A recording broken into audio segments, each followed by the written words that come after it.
días, estudiantes y profesores. Continuamos con el estudio de los fenómenos relacionados con los gases, sus leyes. E iniciaremos en la clase de hoy lo relacionado con los fenómenos térmicos.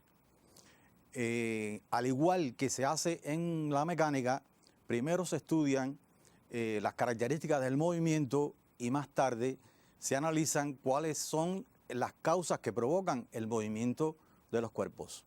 En esta parte de la física haríamos un procedimiento similar, pero para garantizar lo aprendido les propongo partir de estas siguientes situaciones. La ecuación de estado nos ha permitido el estudio de ciertos procesos en los cuales se mantiene constante uno de dichos parámetros de estado, la presión, el volumen y la temperatura. Lo iremos precisando. Por ejemplo, hemos hecho un estudio de clases anteriores en los cuales la temperatura permanece constante y hemos nombrado estos procesos como isotérmicos. También vimos los procesos que ocurren a presión constante. Estos procesos los hemos nombrado isobáricos. Y también hemos nombrado como procesos en los cuales se mantiene siempre un parámetro constante, aquellos a volumen constante o isocóricos. También, a partir de esta ecuación de estado, vimos las siguientes situaciones, aquellas en las cuales no permanece constante ninguno de los parámetros de estado, es decir, la presión, el volumen y la temperatura. Y por último, casos muy interesantes dada su aplicación a la ciencia y a la técnica, que son los nombrados procesos que ocurren sin intercambio de energía en forma de calor, los llamados procesos adiabáticos. En la clase de hoy daríamos continuidad también a partir de algo bien interesante que no hemos concluido en cuanto a fundamentar cómo ocurren estos procesos. Es decir, que ya en clase hemos hablado de los planos termodinámicos. Planos termodinámicos similares a los que hicimos en décimo grado. En décimo grado relacionábamos velocidad en función del tiempo, posición en función del tiempo, pero ahora estaríamos relacionando volumen en función de la temperatura, estaríamos relacionando la presión en función de la temperatura y uno muy socorrido que es el de presión en función del volumen. Es decir, que los tres planos termodinámicos constituyen objetos que ustedes tienen que ir aprendiendo a interpretar los procesos que en ellos aparecen. En este caso, me resulta bien interesante el retomarlo antes del estudio correspondiente a la clase de hoy. Es decir, que en la diapositiva aparece caracterizado el gas en su estado A por un valor de presión y un valor de volumen.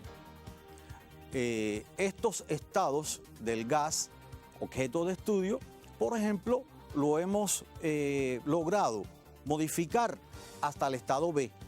En el estado B aparece un nuevo valor de presión, que es importante que ustedes vayan valorando que esta nueva presión constituye la mitad de la presión que teníamos anteriormente. Y en cuanto al volumen, bueno, el volumen es el doble. Esto corresponde con lo estudiado en la ley de Boyle-Mariotte. Es decir, que hemos explicado procesos de expansión isotérmica. Ahora, corresponde a partir de la clase de hoy explicar, argumentar cómo es posible que estos procesos ocurran. Es decir, que en estos casos, estos procesos estudiados van a ocurrir por ciertos intercambios que experimenta el gas. El gas, en este caso, vamos a hablar del intercambio que recibe en forma de calor para que él pueda trabajar. Y esto sería uno de los elementos fundamentales a abordar en la clase de hoy. En la clase de hoy, nosotros estaríamos abordando lo relacionado con los elementos de la física nombrada termodinámica. Es decir, que la termodinámica, al igual que lo hicimos en décimo grado, la cinemática, estudia el movimiento en particular. Y la termodinámica va a estudiar los fenómenos relacionados con el calor, con los fenómenos térmicos en particular. Además, En la clase de hoy estaríamos retomando lo relacionado con el equilibrio termodinámico y también lo relacionado con los procesos nombrados reversibles e irreversibles. Ese sería nuestro objeto de estudio en la clase de hoy. Unos segundos para que copien el tema que les comento que aparecen en los epígrafes que aparecen aquí en la diapositiva, en los epígrafes 3.1, 3.2, 3.3 de su libro de texto, que recuerden que es la herramienta básica para que ustedes trabajen en el libro de texto parte 1. Unos segundos para que copien el asunto de la clase.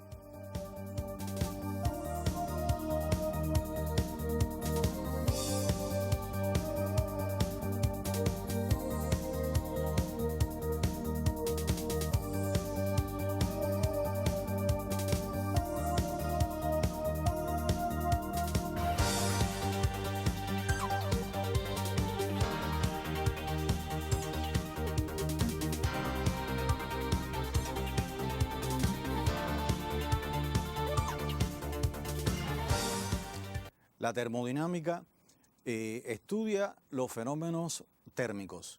Entonces, conocen que ya a partir de la clase de hoy estaríamos argumentando el por qué durante una expansión isotérmica el proceso del gas da lugar a un incremento de volumen y una reducción de su presión, porque como ya comentamos, hay un intercambio de energía en forma de calor.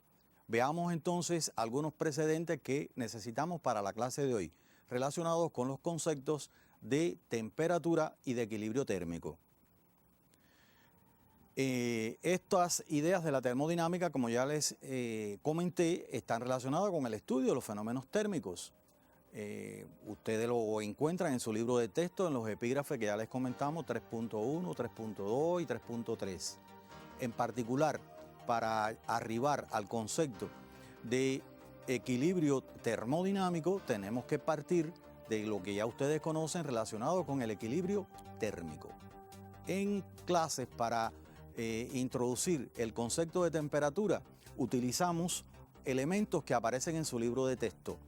En este caso, disponíamos de un sistema conformado por 3 gases confinados en recipientes de diferentes volúmenes y por supuesto diferentes gases y diferentes números de moléculas.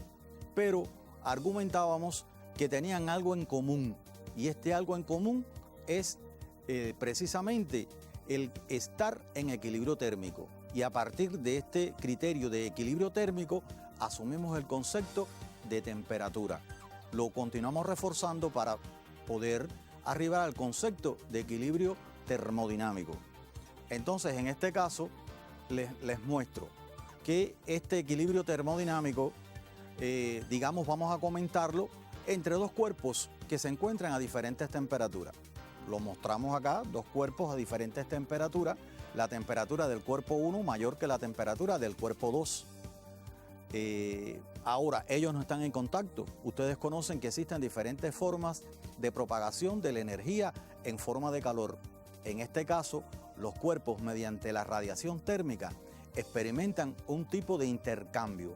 Y ese tipo de intercambio se establece hasta que sus temperaturas se igualan. Cuando la temperatura de ambos cuerpos es la misma, ya no hay transferencia de energía de un cuerpo al otro. Y esto nos permitió definir el concepto de temperatura relacionado con el equilibrio térmico. Además, nunca olvidar que esto está relacionado con la agitación molecular que tienen las partículas que componen el sistema. Y en clases también argumentamos que para determinar la magnitud temperatura usábamos el termómetro. Este termómetro que precisamente el clínico en particular funciona a partir del equilibrio térmico. La estructura del termómetro es un capilar confinado en un recipiente de vidrio. Por ejemplo, cuando a ustedes, su mamá sospecha que ustedes no tienen una temperatura como la que corresponde, que en nosotros es aproximadamente de 36 grados, le ponen a usted este dispositivo Entonces, este dispositivo, al cabo de un cierto tiempo, entra en equilibrio térmico con usted. Se produce una dilatación de la sustancia termométrica y se conoce su temperatura. Recordar, por ejemplo, que ahora en los procesos de pesquisaje, que tal vez ustedes participaron en ello, además de este termómetro clínico, aparece un termómetro digital en el cual se controla la temperatura de nuestra temperatura, que es importante. Recuerden que cuando usted no tiene una temperatura como corresponde, es un indicador de mal funcionamiento de nuestro sistema orgánico. Entonces, les propongo lo siguiente. En la próxima diapositiva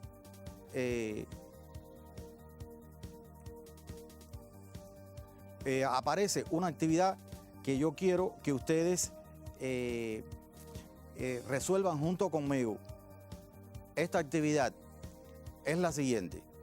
Es decir, que ya vimos dos cuerpos sometidos a diferentes temperaturas que experimentan un cambio o una transferencia de energía en forma de calor. Ahora, la propuesta que les hago es la siguiente. Tenemos dos cuerpos que no tienen la misma temperatura, que no tienen los mismos tamaños y en este caso las propuestas serían las siguientes. En este caso hay una primera propuesta en la cual nosotros queremos que ustedes piensen qué sentido tendría la transferencia de energía entre estos cuerpos que difieren en tamaños, masas y temperatura. La energía, como aparece en la primera propuesta, viajará del cuerpo más grande al más pequeño. La energía viajará del objeto de más masa al de menos masa. O la energía viaja del objeto con mayor temperatura al objeto de menor temperatura. Desde secundaria básica ustedes conocen, y la experiencia cotidiana, que es la más rica, conocen que el cuerpo de mayor temperatura transfiere al de menor temperatura. Es decir, que estas son ideas de nuestro laboratorio, que es nuestro medio diario, que corrobora lo relacionado con estos fenómenos termodinámicos. Es decir, que nosotros tenemos que tener en cuenta que la transferencia de la energía se establece entre aquel cuerpo de mayor temperatura al de menor temperatura. Continuando los elementos, ¿no? Ya nosotros podemos entonces pensar a qué llamamos equilibrio termodinámico. Es decir, que en el equilibrio termodinámico no solamente tenemos en cuenta la temperatura, tenemos que tener en cuenta el comportamiento de los restantes parámetros macroscópicos. Es decir, que si en el sistema, al transcurrir el tiempo, permanece constante tanto la temperatura como el volumen y la presión, el sistema podemos establecer entonces o nombrar que se encuentra en equilibrio termodinámico. Unos segundos para que copien esta idea relacionados con el concepto de equilibrio termodinámico.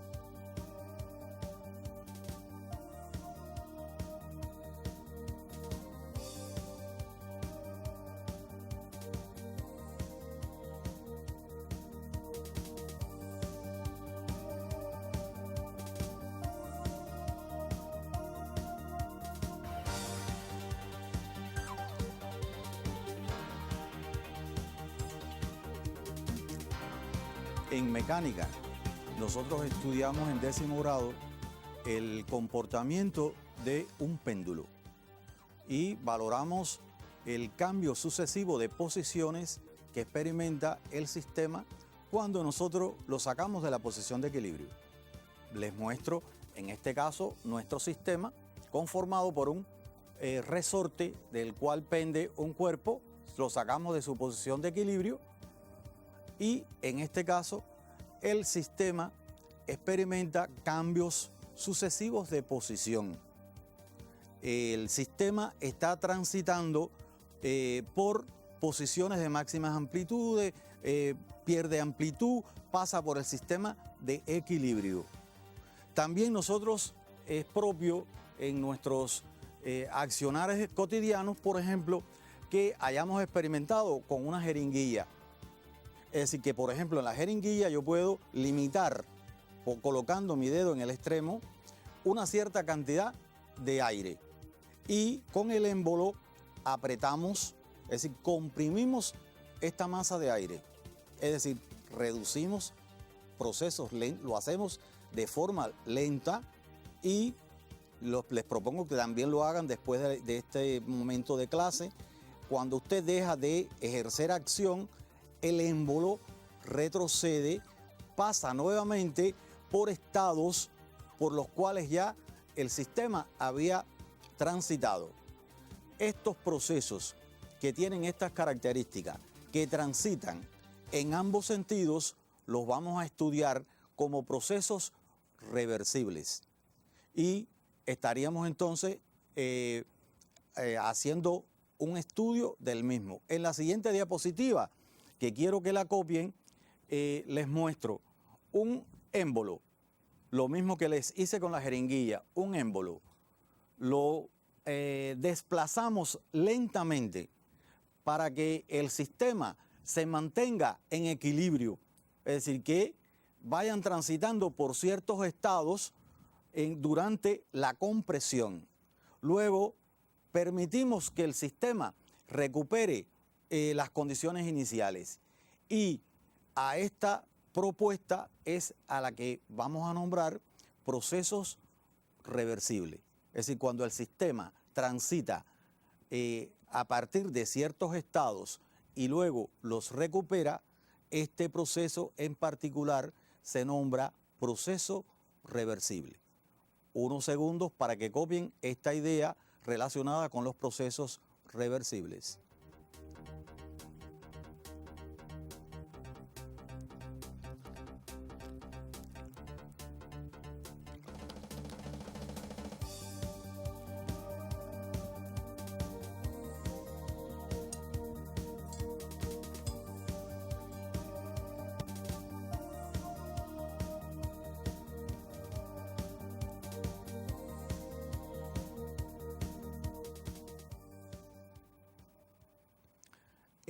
En la naturaleza no todos los procesos tienen este comportamiento y el más significativo es el desarrollo que experimenta un niño. Ustedes tuvieron una fase embrionaria, fueron bebés, ahora se encuentran en la adolescencia y luego van a experimentar otros ciertos cambios. Estos procesos tienen un sentido lógico, no se vulneran estos efectos.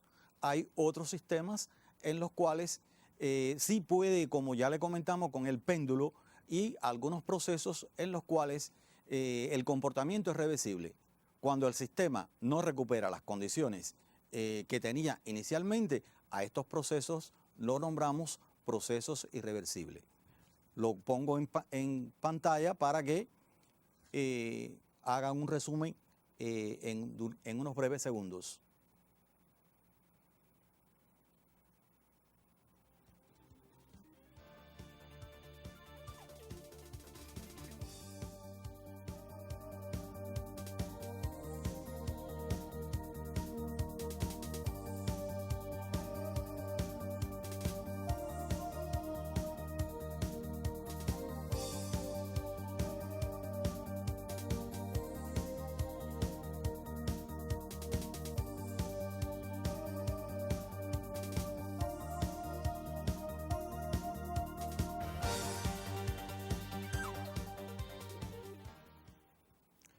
Bueno, hasta acá en la clase hemos hecho la presentación del tema de la termodinámica, en la cual, como ya ustedes han ido recibiendo información, estaremos estudiando todo lo relacionado con los fenómenos térmicos. Además, incorporamos el concepto de equilibrio termodinámico además del que ustedes conocían de equilibrio térmico. Es decir, que ahora en el sistema, siempre que permanezcan constantes los parámetros macroscópicos, el sistema está en equilibrio termodinámico. No quiere esto decir que uno de los parámetros no experimente ciertos cambios, pero si en el sistema nosotros podemos considerar que finalmente no hay cambios significativos, entonces el sistema se encuentra en equilibrio termodinámico. Y muy importante, lo relacionado con los procesos reversibles y los procesos irreversibles, que estarían aplicados en diferentes situaciones relacionados con nuestras experiencias cotidianas. Es muy importante que a partir de ahora usted esté impuesto que estos procesos que hemos estudiado, por ejemplo, durante una expansión isotérmica, usted conozca que ella es posible porque el sistema está intercambiando energía en forma de calor y el calor suministrado al sistema le permite experimentar estos procesos. En clases posteriores estaríamos hablando del trabajo termodinámico. Entonces, en este caso, el gas se expande como resultado del intercambio que experimenta. Aprovecho para recordar que dichos procesos en los planos termodinámicos, procesos a presión constante, a volumen constante y a temperatura constante, usted ha de prepararlos consecuentemente porque constituyen los núcleos básicos de las evaluaciones sistemáticas.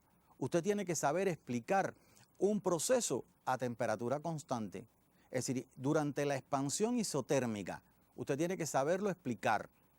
Y lo comento, al igual que lo ha hecho su profesor en clase, cómo explicarlo según la teoría cinético-molecular. Es decir, que si el proceso es de expansión isotérmica, usted tiene que conocer que si hay un incremento de volumen, esto trae consigo una reducción de la concentración molecular, porque dicha magnitud es función inversa del volumen. Pero en la medida que disminuye el volumen o aumenta el volumen, hablamos de expansión, hablamos de incremento de volumen, disminuye la concentración, pero entonces en este caso hay un cambio en el número de choques efectivos de las moléculas con las paredes del recipiente. Es decir, que al incrementarse el volumen, ahora las moléculas en el recipiente tienen que recorrer mayor distancia para interactuar con las paredes del recipiente. Y por tanto, esto es lo que justifica la reducción de la presión. Por supuesto que esto ocurre en momentos en que la temperatura se mantiene constante, es decir, la agitación molecular es la misma. Y de igual forma, y por supuesto que yo estoy partiendo de la ecuación fundamental de la teoría cinético-molecular, la recuerdo a ustedes, la presión es 2/3 de la concentración por la energía cinética media que tienen las moléculas. Entonces, en este caso, al incrementar o al variar la concentración, bueno, entonces si esta cambia disminuyendo, disminuye el valor del número efectivo de choque de las moléculas con las paredes del recipiente, dado que la magnitud energía cinética permanece constante. En otros procesos, durante una expansión isobárica, en la expansión isobárica, usted tiene que prepararla, porque ahí hay un incremento de volumen en la expansión isobárica, pero en esa expansión isobárica, que hasta ahora no lo hemos comentado, ella es posible porque el sistema está intercambiando energía en forma de calor.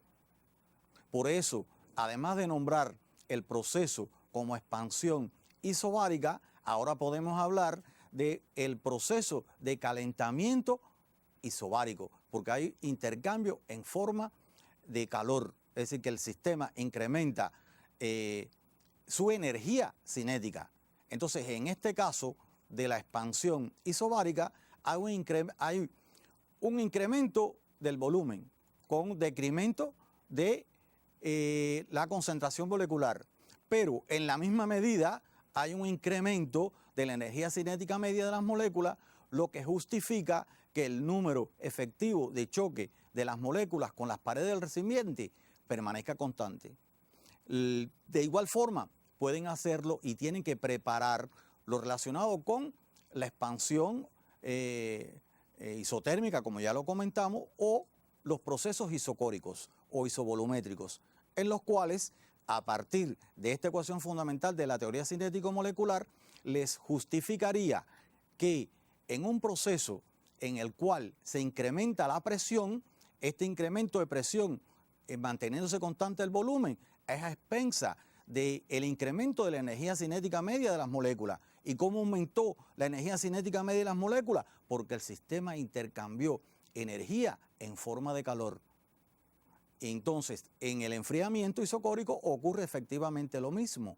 Es decir, si se reduce el volumen y en este caso disminuye la presión, y la causa de la disminución de la presión es precisamente el resultado de haber liberado energía en forma de calor. En la clase de hoy nosotros contamos también con un video en el cual yo quiero que ustedes hagan ciertas observaciones relacionadas con los temas que hemos ido estableciendo. Es decir, que quiero entonces que copien cuáles son las ideas que deben tener en cuenta al observar el video. Se los muestro en la siguiente diapositiva. Es decir que es conveniente que cuando transcurra el video, ustedes observen en este video cuáles ejemplos de fenómenos térmicos se relacionan. ¿Cuáles son las leyes de la termodinámica? ¿Cuáles son las escalas de temperatura que hemos ido estudiando en clase? Y además, un caso muy importante que quiero que les presten especial interés: cómo se dilata el agua. El agua tiene una dilatación anómala. Ustedes han de pensar cómo se mantiene, cómo es posible que durante las épocas donde el agua se solidifica, los peces se mantenga el hábitat. Es decir, que hay una dilatación que permite siempre que haya una cierta cantidad de líquido que no se solidifica. Y esto es lo que permanece o lo que mantiene la vida en aquellos lugares donde el agua experimenta la solidificación. Y por último, hacer una referencia de las aplicaciones que aparecen relacionadas con el calor, pero que además tengan en cuenta otras aplicaciones que ustedes conozcan y que la puedan tener preparadas para su evaluación final, que recuerden que es a través de boleta. La invención de la máquina de vapor dio origen a la revolución industrial e impulsó el estudio del calor y la temperatura, naciendo la termodinámica, la ciencia que estudia el movimiento del calor.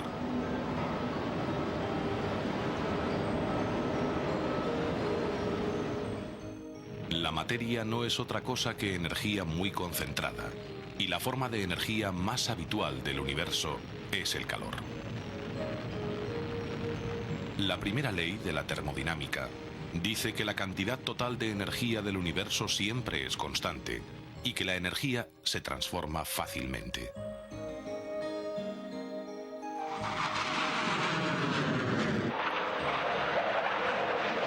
La energía térmica se transforma en energía cinética en el motor de un avión o de un barco moderno, o también en energía eléctrica en las centrales térmicas. Este es uno de los principios más importantes de la ciencia y opera en todas partes, en la mayor agrupación de galaxias, en las células de nuestro cuerpo y en las pequeñas partículas subatómicas. La segunda ley de la termodinámica establece las condiciones en las que se producen las transformaciones de energía. Afirma que el calor fluye de forma natural de un cuerpo caliente a otro frío, pero no al revés. La segunda ley también dice que el calor no se puede transformar en trabajo con un 100% de eficiencia. Esto se debe a que en cada transformación parte de la energía se disipa en el ambiente y pierde la capacidad de producir cambios, haciéndose inaprovechable. Las modernas centrales térmicas, por ejemplo, solo pueden aprovechar un tercio de la energía del combustible. El resto se disipa en la atmósfera. La segunda ley de la termodinámica también dice que en un sistema aislado, con el tiempo, va aumentando el desorden. Todos sabemos que es más fácil y más rápido deshacer que hacer, desordenar que ordenar, romper que fabricar. Se necesita menos energía para romper una botella que para fabricarla. En física, el desorden se conoce como entropía y mide la cantidad de energía que se disipa en las continuas transformaciones y que no se puede recuperar. La entropía nunca disminuye y siempre aumenta en cada transformación energética. La vida es un ejemplo de máxima organización de materia, es decir, de mínima entropía. Esto se produce a costa de deshacer la ordenada materia orgánica de los alimentos, y estos, a su vez, fueron fabricados a costa de enormes pérdidas energéticas en el Sol. El calor. Toda la materia, ya sea sólida, líquida o gaseosa, está compuesta de átomos y moléculas. Estas diminutas partículas no están inmóviles, sino que se mueven constantemente con más o menos velocidad y libertad, dependiendo de su estado. Cuando calentamos un objeto, sus partículas se aceleran y el cuerpo aumenta su volumen. El calor es la cantidad total de energía cinética de los átomos y la temperatura mide la energía promedio con que se mueven, es decir, su intensidad. El calor siempre se transmite espontáneamente del cuerpo con mayor temperatura al de menor temperatura, con independencia del calor total de cada cuerpo.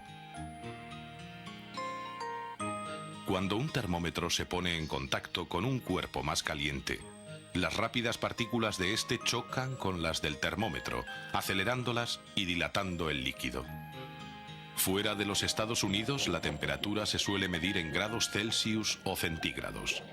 En esta escala, el 0 representa el punto de fusión del hielo y el 100 el punto de ebullición del agua. Pero la escala más utilizada por la ciencia es la escala Kelvin, donde 0 grados Kelvin es la temperatura absoluta mínima posible, que equivale a menos 273,15 grados Celsius. En teoría, no existe un límite superior de temperatura. Cuanto más se agiten las partículas, mayor será la temperatura de un cuerpo. Sin embargo, el límite inferior es el 0 absoluto. A esta temperatura, las partículas de un cuerpo no tienen casi agitación y no es posible extraerles más calor. Podemos acercarnos a 1000 millonésimas de grado, pero el 0 absoluto es una frontera física inalcanzable.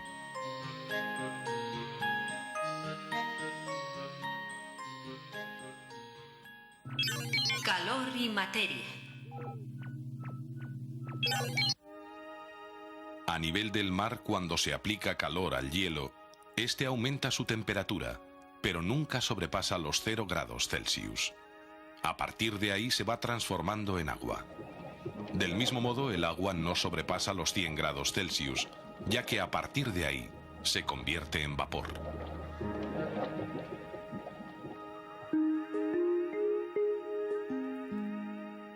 El aumento de temperatura produce un cambio en el estado de los cuerpos. Generalmente, cuando un cuerpo se calienta, se dilata y disminuye su densidad. Y a la inversa, cuando un cuerpo se enfría, se contrae y se hace más denso. El agua se comporta al revés entre 0 y 4 grados Celsius. En este intervalo, cuando se calienta, se contrae, y cuando se enfría, se dilata. Este fenómeno hace posible la vida en los mares fríos, porque el hielo es menos denso a pesar de ser sólido y flota sobre el agua fría. Actúa como un aislante térmico respecto al frío de la atmósfera, permitiendo una temperatura aceptable del agua para el desarrollo de la vida.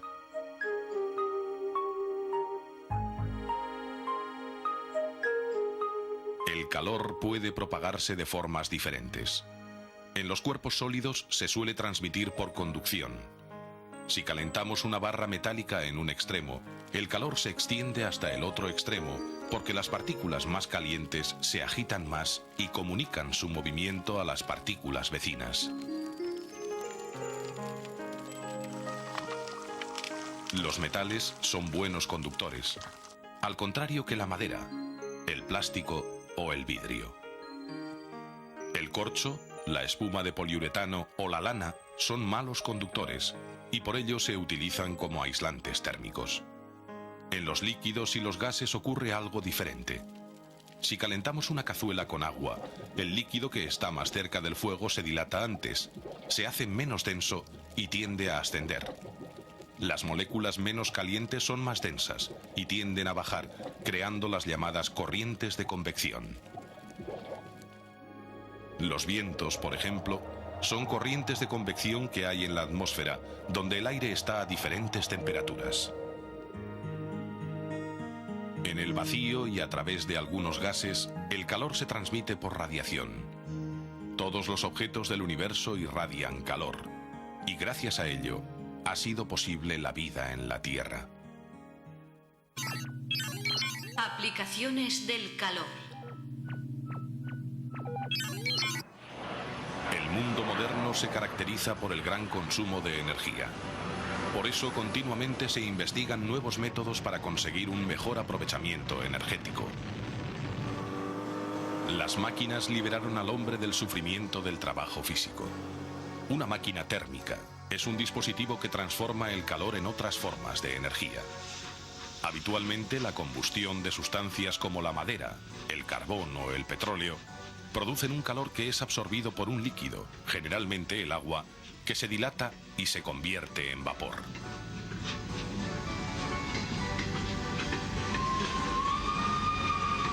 Esta dilatación mueve determinadas piezas de la máquina, es decir, produce trabajo.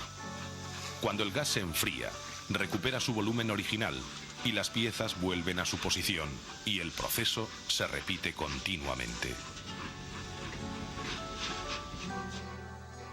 Los frigoríficos son máquinas térmicas que funcionan al revés de una máquina térmica tradicional. En los refrigeradores se utiliza un líquido con un punto de ebullición bajo que al expandirse se transforma en gas y se enfría, absorbiendo calor del interior del frigorífico. Este gas expandido se convierte de nuevo en líquido por medio de un condensador y disipa al ambiente el calor que ha absorbido. Un motor mueve este líquido por el interior del refrigerador y el proceso se repite nuevamente. En algunos materiales, cuando la temperatura se acerca al cero absoluto, aparece un fenómeno fascinante. Desaparece por completo la resistencia eléctrica. Es la superconductividad. La meta es descubrir materiales superconductores a temperatura ambiente. Actualmente, la superconductividad se utiliza para fabricar potentes imanes para los aceleradores de partículas, pero en el futuro tendrá muchas aplicaciones. Permitirá ampliar la memoria y la velocidad de los ordenadores. Los trenes funcionarán por levitación magnética y en medicina los aparatos de resonancia magnética nuclear tendrán costes bajos. En las instalaciones eléctricas la superconductividad evitará pérdidas de energía en el transporte y almacenamiento de la electricidad. En el mundo de las partículas subatómicas y en todas las manifestaciones de la naturaleza se producen cambios energéticos. Tras la aparente sencillez de las leyes de la termodinámica, se esconde la explicación profunda de todos los cambios que tienen lugar en el universo. El siglo XX ha conocido revoluciones científicas como la mecánica cuántica y la teoría de la relatividad. Y sin embargo, después de siglo y medio, las leyes de la termodinámica siguen siendo uno de los pilares fundamentales de la ciencia.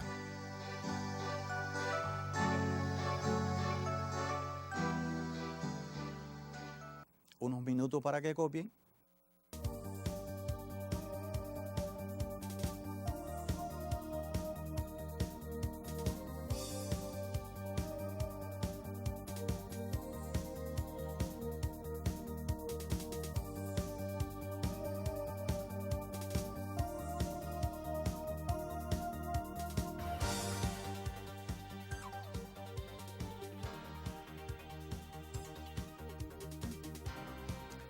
Bien, espero que les haya resultado interesante el video. Como pueden ver, en él ya aparece la máquina de vapor. Recuerden que la máquina de vapor experimentó un cambio trascendente en el desarrollo industrial. Y ustedes conocen que esto es muy importante. Además, tienen que conocer que ustedes constituyen realmente una máquina térmica. Nosotros somos una máquina térmica y estamos acompañados en casa de muchas máquinas térmicas, como es el refrigerador, como es el aire acondicionado, que son máquinas térmicas que constituyen y se fundamentan en los fenómenos térmicos.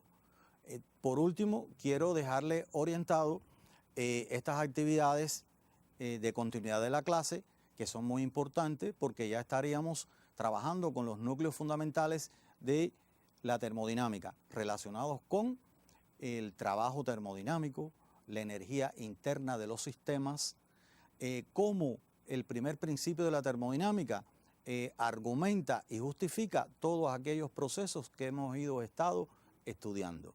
Así que hablamos en clase y lo fundamentamos nuevamente sobre la expansión isotérmica. ¿Cómo quedaría aplicado el primer principio de la termodinámica a estos procesos? Por tanto, en el estudio consciente que ustedes hagan a continuación de esta clase, usted podrá ir adquiriendo elementos para justificar consecuentemente estas ideas. Además, recuerden que las boletas las vamos a elaborar a partir de los elementos que aparecen en su libro de texto. Por tanto, tienen que aparecer en sus libretas las soluciones de estos ejercicios que aunque aparentemente sean sencillos, pero responden a las ideas fundamentales de cada una de las clases. Estas tareas que aparecen aquí relacionadas con las actividades en la página 47 y 48 complementan lo que hemos dado en clase sobre el equilibrio térmico, sobre todos los procesos que hemos discutido en la clase de hoy. Los espero en la próxima clase.